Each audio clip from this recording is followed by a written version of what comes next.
સંસ્કાર મિશન અંતર્ગત મારું નામ ધૈર્ય પારસભાઈ બગડિયા. શું આપ સૌ લોકોએ શત્રુંજય ગિરિરાજની જાત્રા તો કરી જ હશે, તો તમે જોઈ શક્યું હશે કે કેટલાય બધા દ્વારો આવે છે. તેમાંનો એક દ્વાર છે વગણપોળ.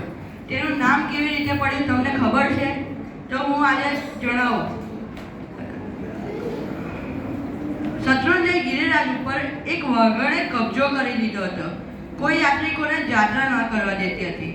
કોઈ બી ચડે તો એ વાઘણનો ભોગ બની જતો હતો.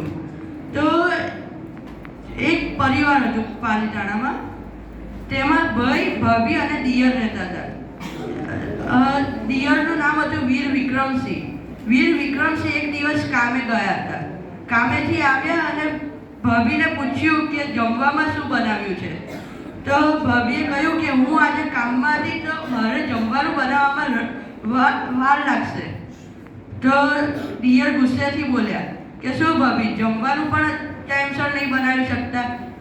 તો ભાભી કટાક્ષમાં બોલ્યા કે આટલો પાવર મને બતાવો છો તો એકલો પાવર શત્રુંજય ગિરિરાજ ઉપર ઓલી વાઘણને બતાવો તો સૌની જાત્રા ચાલુ થાય.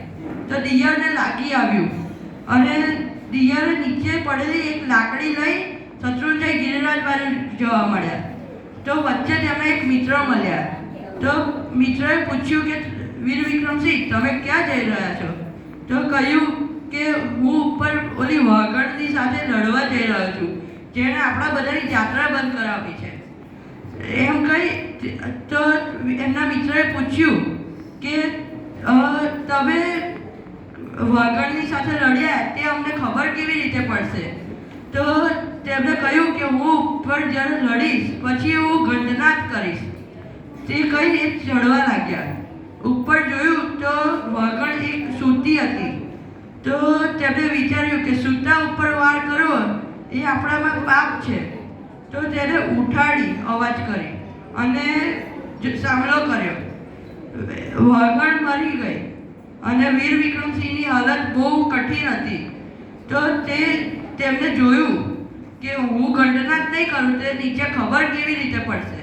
તેવું કહી એમને થોડોક શ્વાસ હતો તે લઈ તેમણે ઘંટનાદ કર્યો અને નીચે ખબર પડી. તો સૌ લોકો શત્રુંજય ગિરિરાજને જય આદિનાથ જય ગિરિરાજના નારા લગાવી ચડવા લાગ્યા. તો જોયું કે આ તો શું કે આ વીર વિક્રમસિંહ એક બાજુ અને એક બાજુ વાઘણ મળેલી એમની લાશ મળી.